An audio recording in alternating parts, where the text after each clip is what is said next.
Google Pixel 5, everything you need to know. Please take 3 seconds to click the subscribe button on our channel for more upcoming videos.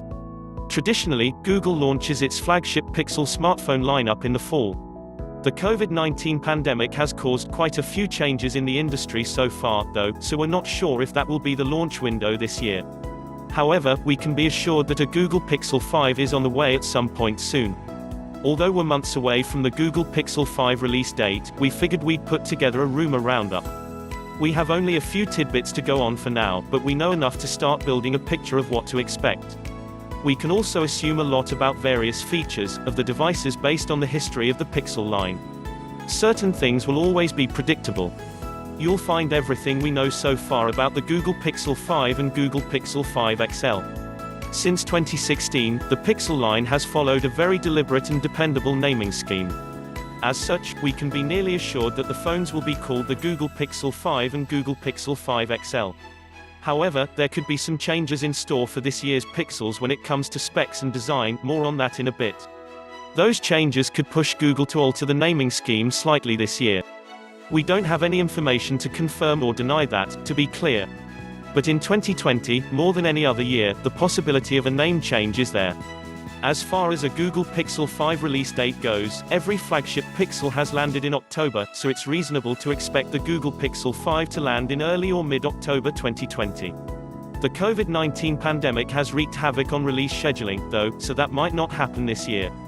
For example, the Google Pixel 4 release schedule was drastically altered by the pandemic. October is still the golden month for smartphone launches, however, due to its proximity to the holiday shopping season. As such, it is still very likely we'll see the Google Pixel 5 in October along with other flagships from OnePlus, Huawei, and more. Last year was the first time Google drastically switched up the overall design of its flagship Pixel phones. With the Google Pixel 4 and Pixel 4 XL, Google changed the shape of the phones, removed the rear-mounted fingerprint sensor, completely overhauled the camera module, and rolled back its display changes from the Pixel 3 line. It was a big shift.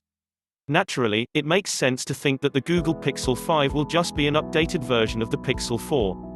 That might not be the case though, as a recent leak of behind-the-scenes information exposed that major players on the Pixel team were disappointed with the Pixel 4 even before it hit store shelves. With that in mind, the Google Pixel 5 could look a whole lot different from the Pixel 4. As a possible example, the radar features of the Pixel 4 line have yet to see wide adoption, and Google hasn't issued too many updates to the system. It's possible Google could abandon that, which would allow it to dramatically change the display layout of the Pixel 5. The redesigned camera module, though, is likely sticking around. Considering the Google Pixel 4 will almost certainly have the same module, it would make sense for Google to use that module design as a sort of branding for Pixel phones. In other words, you can tell someone is using a Pixel because of the distinct module. Usually, CAD renders of flagship phones hit the internet months before the eventual release. Any day now we could see renders of the Google Pixel 5 which will give us a solid idea of what to expect. There are two things every flagship Pixel phone has had: the latest Qualcomm 800 series processor and the latest version of Android. While we are certain the Google Pixel 5 will land with Android 11, we are becoming more and more skeptical that it will have this year's Qualcomm flagship, the Snapdragon 865. Multiple Google Pixel 5 leaks suggest the phone will sport a more mid-range processor. As of right now, our best guess is that the Snapdragon 765, 765G, or 768G might be what powers the Pixel 5 lineup. At this point, we are pretty certain the Pixel 5 lineup will feature mid-range processors, but that could be good for your wallet. Why would Google make this change? The most likely reason we can think of is cost. A fully featured Pixel phone with a Snapdragon 865 would need to start at $1,000, much as the Samsung Galaxy S20 lineup does. Even if Google cut a bunch of corners, it would only likely be able to bring the entry price down to $899, the starting price for a OnePlus 8 Pro.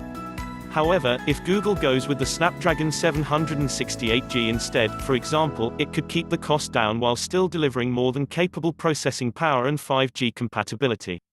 It would also make Pixel phones appealing to cash-conscious consumers, who would favorably compare the Google Pixel 5 pricing to the Galaxy S20 line. Outside of the processor, though, we can be relatively assured Google won't downgrade other established specs of Pixel phones. That means you can safely expect at least 6 GB of RAM, at least 64 GB of storage, at least a dual-lens rear camera, wireless charging, and IP68 rating. It's also safe to assume that the battery capacity of the Google Pixel 5 and Google Pixel 5 XL will increase, hopefully by a significant margin. The aforementioned behind-the-scenes drama of the Pixel team strongly suggests that the battery life of the Pixel 4 was a contentious topic, which leads us to believe much bigger batteries are on the way. At this point, if Google doesn't do that, it might as well hang the Pixel line out to dry. We actually have a very strong piece of evidence to support the idea that the Google Pixel 5 will return to some old-school Pixel pricing. A Google survey seeking to find out which hypothetical Pixel phone responders would buy strongly suggests that Google is planning on selling the Pixel 5 for $699 as a starting price. If this comes to pass, it would make the Pixel 5 cost only $50 more than the original Google Pixel phone from 2016, which started at $649. This would no doubt be great news for Pixel fans. As far as availability goes, that depends on what Google has in mind for the features of the Google Pixel 5. If Google sticks with the motion sense radar system on the front of the Pixel 4 lineup, that would very likely mean India would, once again, not see the Pixel 5. If Google drops motion sense, though, it's possible most major markets around the world would be able to buy the new Pixel. Unfortunately, Google has a poor history when it comes to the wide availability of its phones, even without motion sense as a hindrance. It's reasonable to expect, however unfortunate it might be, that a full global rollout on the level of Samsung or Apple probably isn't in the cards for the Pixel 5 lineup. Thanks for watching. Please subscribe for more upcoming videos.